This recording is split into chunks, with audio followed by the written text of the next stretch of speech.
Welcome to the Legally Speaking podcast. I'm your host, Rob Hanna. This week, I'm delighted to be joined by Tom Haines. Tom is an in-house employment and labour lawyer, currently working as General Counsel at Jaguar Land Rover.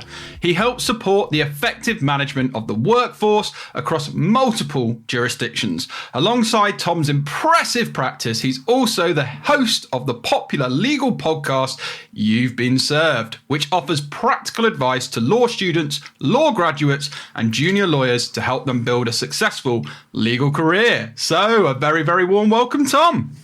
Thank you very much, Rob. I feel like I need to hire you so that you can introduce me as I enter a room. Is that possible or not?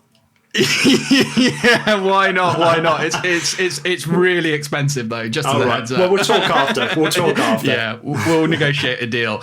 But before we dive into all the amazing stuff that you have done and your legal experiences to date, we do have a customary open question here on the Legally Speaking podcast, which is on the scale of 1 to 10, 10 being very real, what would you rate the hit TV series Suits in terms of its reality?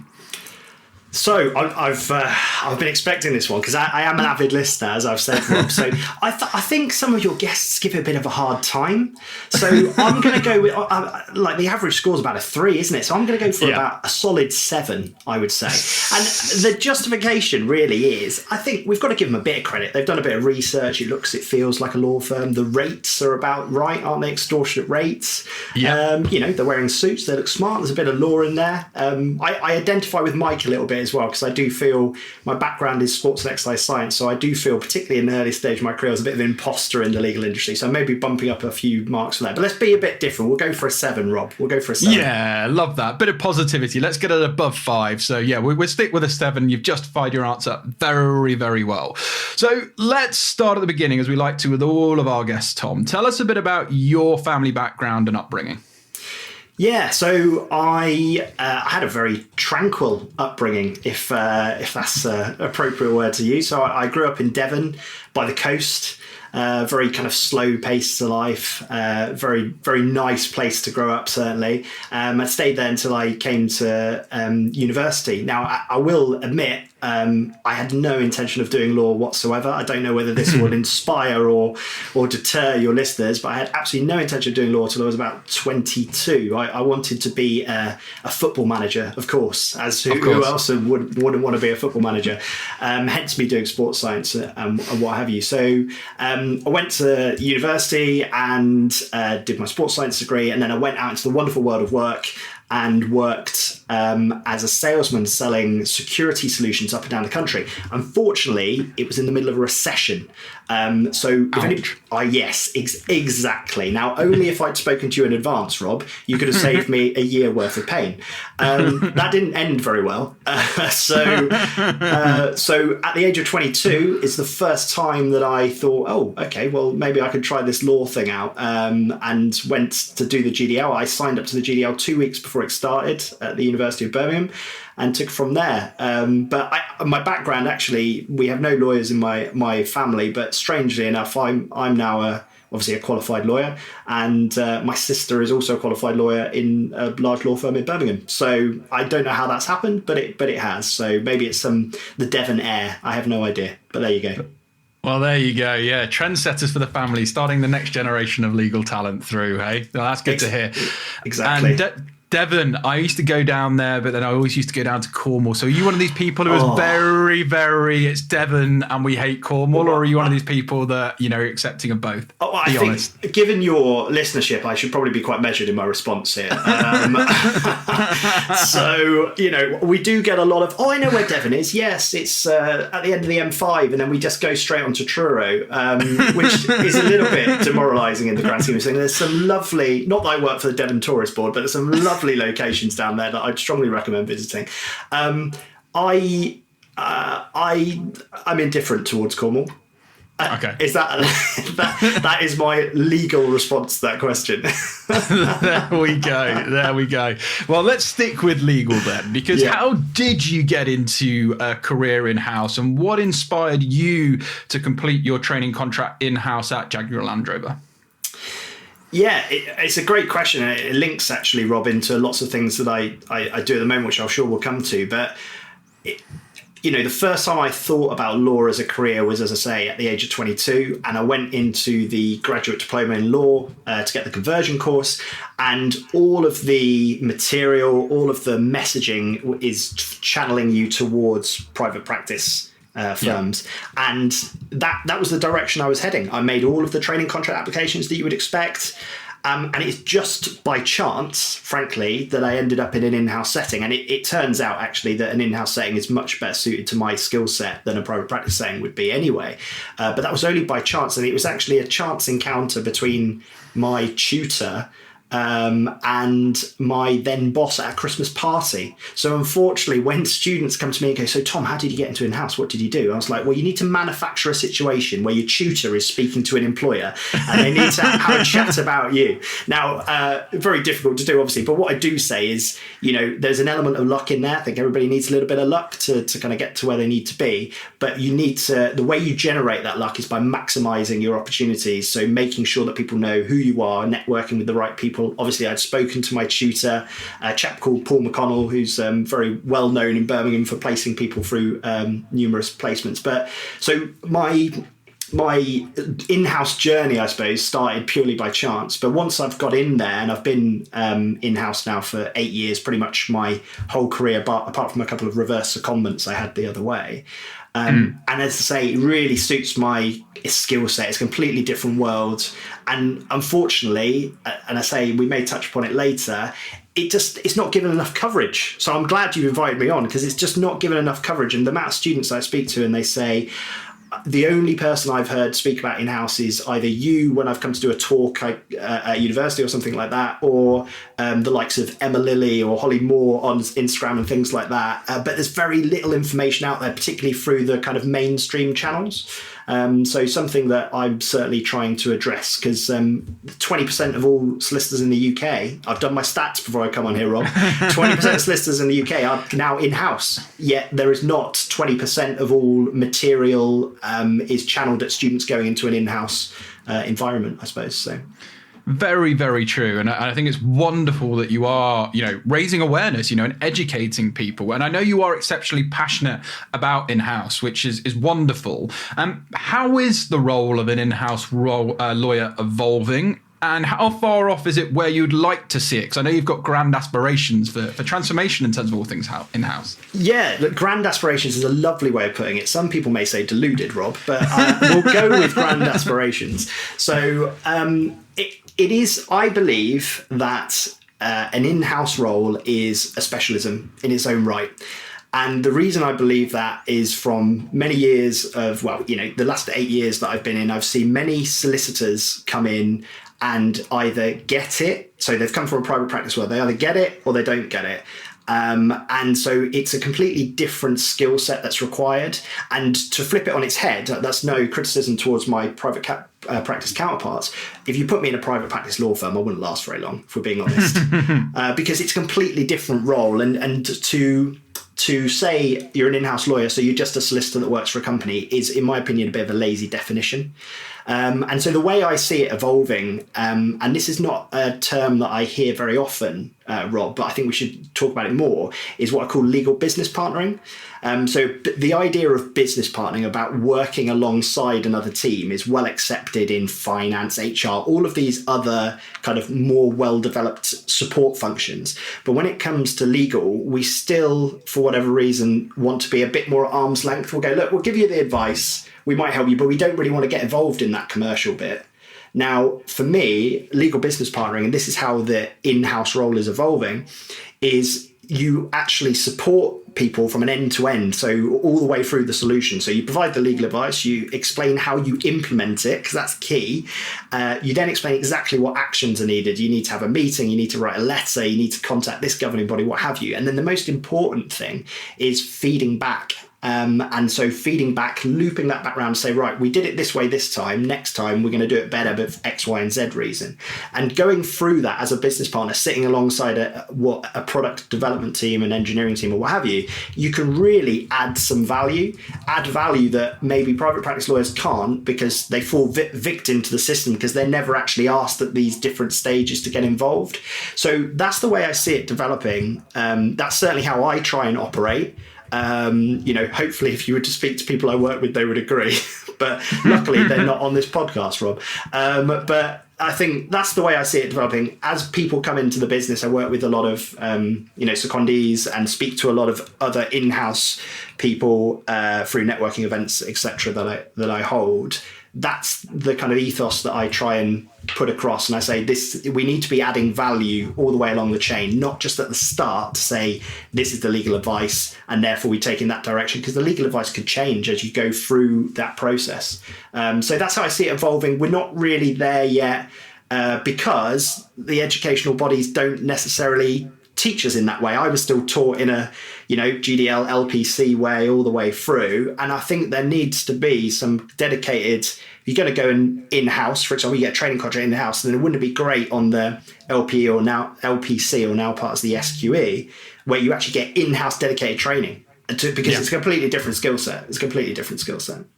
Yeah, no, absolutely. I think you make some valuable points. So I'm sticking with grand aspirations because I definitely think it's more than that than definitely deluded. And I mentioned in the intro you are a general counsel, and that doesn't happen overnight. It takes a lot of hard work. So can you just give us some of the highlights of what it's taken to get there, and then what a day in the life currently looks like for you as in-house in that role? Yeah, well, you say it didn't happen overnight, Rob. It actually did. I have this, and I say this to any of the students I speak to when I do any talks or everything. If you don't get, you don't ask, you don't get. You don't say that too fast. If you don't ask, you don't get. And that's essentially what I did. I had three kind of sliding door moments in my career. One when I asked to join the employment team with my predecessor. The next when they were looking for a dedicated solicitor in that team, and then finally when my predecessor decided to leave her role and it was vacant. And so I basically put together a justification, a business case, and put it forward. And the business were fantastic and open-minded enough to take that on board. To put it into context, I was not 1 year qualified when I took the General Counsel role. So and that on paper is absurd. I acknowledge that, but the business acknowledged that I had a lot of experience prior to that, and therefore they were very open-minded. And as I say, I'm still here today. So it did sort of happen overnight, but I stand by that. And lots of people that I've spoken to about the progression, you've got to put it out there as to what you want. Don't assume people know what you want, because they don't. You need to explain it and you need to justify why it's a good idea and go from there. So that's kind of how I got to where I am. In terms of my day-to-day life, that's a difficult question to answer. I know this is the standard answer, that it's just weird and wonderful, but one of the things I suppose that stands out from an employment role is that you get to talk to a lot of people. And I would, no offense to my commercial friends, but if I had to sit there all day drafting contracts, I would probably fall asleep, if I'm being honest. I'm not great at staying awake at the best of times. So, but employment, you get to talk to people. I love working with the kind of the internal clients that I have at the moment, or I should say internal partners to my business partnering point. And it's great picking up the phone, solving problems, looking at that end-to-end solution, all of the things that you could, in terms of employment, there's a wide kind of breadth of things that you can look at clearly. But one of the things that really stands out for me in the role is collaborating with HR professionals and working towards a kind of joint goal. And as you can tell, Rob, I really like to talk. So I do that quite a lot all day until I get muted on one of our Teams calls. So good stuff. No, and I think you raised some really, really valuable points there. And, I love the whole point of, you don't ask, don't get, and the importance of communication. You've got to be able to communicate upwards as well as sidewards and downwards. And, that 360 communication is so important. And, you're in charge of your career. If it's meant to be, it's up to me. You have to take accountability. You've got to ask the questions. So I just love that. Really good advice for people tuning in. And now, time for a short quiz. Can you guess how many of your prospective clients now expect to work with you online? If you guessed almost 4 out of 5, or 79%, you got it right. Want to learn more about where the future of the legal profession is headed? then leading practice management software provider Clio has just released a resource I think you're all going to love. In their 2021 Legal Trends Report, they compiled data from tens of thousands of legal professionals to chart the major upcoming trends for law firms. The annual Legal Trends Report is released every October, and you can get your copy for free at clio.com/legal trends. That's CLIO.com/legal trends. Now back to the show. So, as you are involved in helping trainees who are interested in in-house law careers, what type of person and skill set do you think is best suited to that role? And as an extension, what would you say are the advantages of training and staying in-house versus compared to the traditional route? Because as you say, there's not a lot out there. Yeah. The skill set is a good point. I think one of the main things, you've got to be willing to collaborate. You've got to be a people person. I appreciate I'm an employment solicitor, and therefore we're always deemed people, if that's the right phrase. And we always get lumbered with all of the people related initiatives and tasks. But you really do need to, be, fantastic rapport building skills, because the key is in an in-house setting is you need to gain the trust of the people that you're working with. They need to trust you to be able to come to you. Back to my point about all the way along that, the kind of end-to-end process, they need to go, right, well, we've got a problem here. Who should we go to? Oh yeah, let's go and speak to Tom. So it's really good about building those relationships and building those partnerships. So that's one of the things, certainly. Another thing that I explain is you've got to be willing to, and whether this is a skill set or more of an attitude point, you've got to be willing to get your hands dirty, Rob, in the sense that you've got to be willing to, for example, if something needs to be done, like photocopying, and I'm the only person there, then I'm going to do it for the better, for the good of the business, or what have you needs to be done. And so there needs to be more of a kind of an attitude point there and a willingness to scrap in, and that's something that I outline very early on when people come and join us, certainly. So those two, the attitude point and then the collaboration piece are very, very key. You need to be very solution based as well. So it's not just a case of I will admit I'm not the most technical of lawyers in the grand scheme of things, but what I feel I'm good at is interpreting that law and then bringing a solution, a practical solution, which I can give to the business, and then that allows them to achieve what they want to achieve. So I think it lends itself to people that are quite pragmatic and solution driven, and can kind of see a process from A to B to get to where they want to be, rather than highly technical. I'm very impressed by the people that are very highly technical in terms of the law, barristers and things like that, but that doesn't necessarily lend itself to that in-house environment. So from a skill set perspective, that's certainly, I will admit, Rob, I've gone off on a tangent and forgotten the second part of the question. Well, I think you actually gave a detailed response, so good for you. I was going to add to that just the advantages of training and staying in-house compared to maybe a more traditional route. Yeah. Cue sales pitch. Yes, yeah. Well, I tell you what, there's a number of issues with it at this stage, which I'd love to be able to address or help address. So firstly, in-house employers on the in-house side of things need to get more structured. There is no structure to what they offer. And so what I actually see is lots of the opportunities come about on LinkedIn. And that's not good enough from a structure perspective. We should have, for example, lawcareers.net. We should have a similar type of, this business does their training contract at this stage. This business does the training contract at that stage. So that is a major issue. I've already mentioned the educational piece. It'd be great if educational bodies notice that 20% of all lawyers are now in-house and actually amend their pitches accordingly, if you see what I mean. I am a supporter of an in-house training contract. I had a very, very good training contract myself. What I would say is that you have a lot of flexibility, but a lot of the onus is put onto you to deliver the training contract. But I was basically given the flexibility to structure that in any way I saw fit. So that sounds great, and I got to do all the seats that I wanted. I didn't have to compete with anybody. I was the only trainee, so it was fantastic. I got a huge amount of experience from that, which was great. I would have a word of warning, given the state of play at the moment. I do speak to people where they say, I've gone in-house for a training contract, there's no structure, and I'm not given any flexibility to do anything about it. And that is, that if you are being offered an in-house training contract, I really dig deep into say, right, so what does the structure like? What do my seats like? Do I get a reverse secondment over to private practice?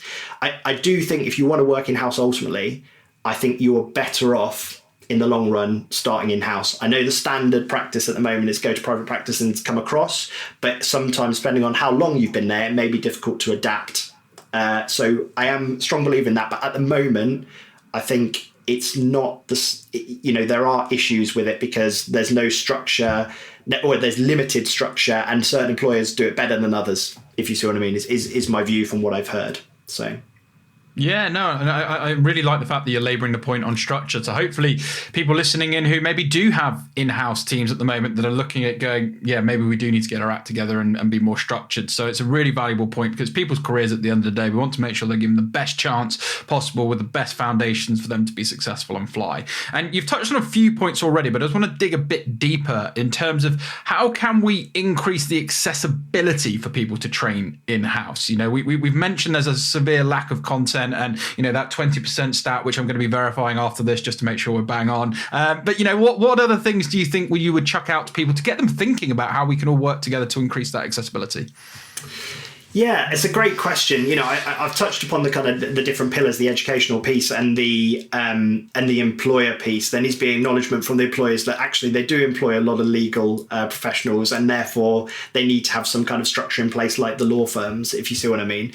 In terms of accessibility, there needs, at the very least, we need to bring together a definitive list, if it's UK only, fine, of the opportunities that are out there, and then hopefully help, be it the law firms or be it the educational bodies, working with the in-house teams, because there's benefit to doing that clearly, to help them structure their particular training contracts. And not only that, because all of us get very bogged down, don't we, Rob, in the sense of I've got my training contract and that's the end. That's not the case. You qualify and then you have to work as a solicitor for 30 years. So we need to also work in an in-house setting as well to develop that kind of ongoing development structure to make sure that that's there. But at the very least, we just need to, it can't be that difficult to collate all of that information in one place so that students know exactly where they need to go to find the opportunities and then build from that foundation upwards. I haven't come across that as yet, not a definitive list. I've certainly seen people collate certain groupings, but not a definitive list like Law Careers obviously offers for the private practice world. Yeah, no, and let's make it happen. If you're listening and got ideas, Tom's open to collaboration, suggestions. I think this is a super important topic. Let's do that. And you've touched on your practice. You're focused on employment and labour law. So what are the key differences between employment versus labour law? And again, just give us a bit of an insight into the general practice. Yeah, well, funnily enough, Rob, you gave me a heads up about this question. And when you asked me it on Friday, I nodded and said, I know the answer to that question. But actually, I didn't. So I've gone away and I've researched it. To be fair, I had never really thought about it, albeit I did know what the answer to the question was. So from an employment perspective, you're looking at employees and employees alone, directly employed by a business, okay? Whereas labour is more wide, more broad in the sense that you're looking at it almost crosses the border into human resources slightly. How are you resourcing? So agency, contractors, and there's other elements that come into there as well in terms of immigration and tax that come into the labour side of things more often than not. So that's the kind of, that's the key differential, and I appreciate maybe I should have been known that given it's in my job title, Rob. But I did know it. I just hadn't really thought about it before, as I said. But that's actually, it's a key point. I'm glad you raised it, Rob, is because what you say is when you say I'm an employment solicitor, people will go, oh, okay, so you kind of deal with employees, but it's much further reaching than that, and this job title has been passed down to me, and I imagine originally it came about because of the kind of wide scope of work that we would get involved with, covering all of those particular issues, and we do touch upon all of those different elements rather than just you deal with employees as an employment solicitor. So I'm glad you raised it, and now I know. Thank you very much, Rob. There we go. Well, thank you for clarifying. And I guess following on from that then, how does employment work you do in-house differ from that who may be doing employment work in private practice? Yeah, that's a good question. So I think that employment actually lends itself a little bit more to there being a bit of a blend. I know I've kind of said private practice lawyers will operate in a particular way and in-house lawyers operate in a different way. Employment is actually a little bit more flexible in that, so that because there is almost a little bit more integration with private practice law firms that work with businesses that only have HR rather than in-house employment counsel. There's already a bit of a blurring of the line there of how they support that HR team. So there's a little bit like that. But if we were getting strictly down to it, what would happen in practice is, a private practice law firm would give me a very definitive piece of advice on something, be it the bit of case law from the tribunal or something like that. And then I would take that into the business and look to interpret that. And I might look at doing, training around that. I may look at the different policies and how that impacts that, or, look to solve a problem that has arisen as a result of that. So I'm much more, less time researching and more time working and almost supporting on project management of solutions within the business. And that goes, my point, it's a completely different skill set. I very rarely sit down and do a bit of research on a bit of case law or what have you. That's kind of the information that's coming to me from there, and then I'll go out and facilitate almost that legally across the business, if that makes sense. Yeah, no, absolutely. And I think that's a wonderful kind of differentiation and explanation. So thanks so much for going into that amount of detail. So we're on a podcast, but in March of this year, you started your own podcast called You've Been Served, which is excellent. And you've not only spoken about your own career and how you got on there, but you've also had a range of guests from different specialities. What made you start this podcast? Well, I was inspired, Rob, by this other podcast called the Legally Speaking Podcast. I want to help generally. I did listen to your podcast before I started mine. I like to point that out. I think I've already admitted that to you, Rob, to be fair. But I want to help, and so I want to reach out to people that are interested in in-house practice. I want to reach out to, I didn't necessarily have all the information when I was coming through, when I was that naive sports science graduate and going, I could get a job in law easily. Apparently not. I really want to help people. I do a lot of mentoring through certain means, through my old university and what have you. And so but what I always felt is I'm not reaching enough people with this information. And so, as I said, I like to talk. I felt a podcast was a good way to reach more people and give people some information. A number of people have contacted me and said, thank you very much for this piece. I had no idea about this bit of in-house, for example, or this alternative route into law or things like that. And actually, it's a good way to not only get the message out there, but some of the guests that I have on, talk to them as well and see whether we can either collaborate or see whether I can help them, because we've have these panel discussions with students and things like that. And that spawns more mentoring relationships as well. So it was really a mechanism or a tool to help junior lawyers, help aspiring lawyers to get to where they want to be, because ultimately when I'm gone, someone needs to come and take my place, don't they? So and if we've passed on our kind of wisdom or guidance to them, then they'll be in a much better place than everybody else and I am at this stage, if you see what I mean. So that's where it was born out of. Also, as well, I just thought you were hogging the limelight, Rob, and I wanted some of your listenership. I'm joking. Absolutely. And I always say to people, everyone says, all these new legal podcasts cropped up. And I'm like, good. There's a space for everyone, And what's great about you, Tom, as well, you found a niche, where there is a distinct lack. So if anyone's thinking of, starting a podcast, be that legal or otherwise, think where there's a pain point or where there's a lack of content, and, there's going to be an audience. So I encourage lots of people. I think the podcasting community is a brilliant one. And And so I'd strongly urge people to do it. And I think definitely check out the You've Been Served podcast. It is highly informative and there's lots of rich content on there. And Tom, you've talked a lot about what you do give back to the next generation in terms of legal talent, in terms of giving back through mentorship, through your podcast. Is there anything else that you do or anything else that you're passionate about when giving back to the next generation of legal talent you'd want to kind of make people aware, or projects that you have on the horizon?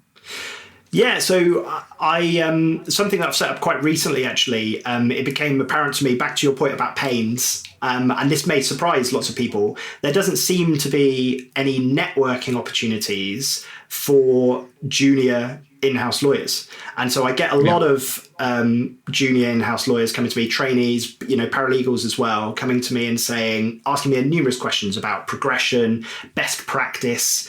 I've had questions around what's best practice in terms of note-taking in-house. And I know that seems a really odd question, but actually there's a huge amount of things that spawn off that, because we're not in a position to do what a private practice law firm would be able to do. So what is best practice in those scenarios? So in the last few months, actually, I've put together a networking group, an in-house mastermind, as I call it, which meets on a monthly basis, and it's from trainee level up to 5 years PQE. And we use that as basically a platform. We have a hot seat section where people bring issues to the table and we try and figure out what best practice is. But it just, it never really dawned upon me until I thought about it. And they go, no, there isn't really a platform here. I think maybe I was getting invited to things, and from an employment perspective, because I'd accelerated up the chain to the speed that I had. But actually, if you think about it, people at a trainee level weren't necessarily getting invited to the law firms do networking events and things like that. So I wanted to have something that I wasn't trying to sell anything at all. I just wanted to share ideas, obviously in a confidential manner. And so, yeah, if anybody's listening that, is an in-house junior lawyer that feels that they need that type of support or would like to come and share ideas with that group, then please do let me know. Contact me on LinkedIn and we can get you involved in that, certainly. So that's my kind of pet project at the moment, which seems to be going very well. Yeah, and we wish it lots of continued success. And you lead up very nicely, because I was going to say, if people want to follow or get in touch with you about anything we've discussed today, what is the best way for them to do that? Is it LinkedIn? Feel free also to shout out any web links or other relevant social media, and we'll also make sure we share them with this episode for you as well. Thank you, Rob. And so LinkedIn is definitely the best way to get hold of me, certainly. I would like to say that I am on numerous social media platforms, and I am. But I'm nowhere near as prolific as other individuals. So if you want to contact me, I'm here to help. Basically, I'm more than happy to speak to people and help them, particularly with things like in-house related things, in-house progression, in-house best practice, and discuss those things through. Particularly also students as well who don't know what in-house is. I get a lot of that, and they go, I have no idea what you do. So yeah, please do contact me on LinkedIn. That would certainly be the best way to get hold of me. I set time aside to make sure that I respond to every message. However, depending on if I get 1,000 messages, I may need to change that policy, but I will do my best to get back to you. But that is certainly the best way to get hold of me, Rob. Yes. Oh, brilliant. Well, thank you so much, Tom. It's been an absolute pleasure having you on the show. We've loved every minute of it. Wishing you lots of continued success, not only of your own legal career, but also your mission for all things in-house. But from all of us on the Legally Speaking podcast, over and out. This week's review comes from Alicia Peaks. 5 stars, making me consider a legal career. Got introduced to this podcast by a friend, and it's really opened my eyes to the different areas of law. Love it. Highly recommend. Alicia, thank you so much for your lovely, kind words. We hope you choose to pursue a career in the law. From all of us on the Legally Speaking podcast, thanks a million.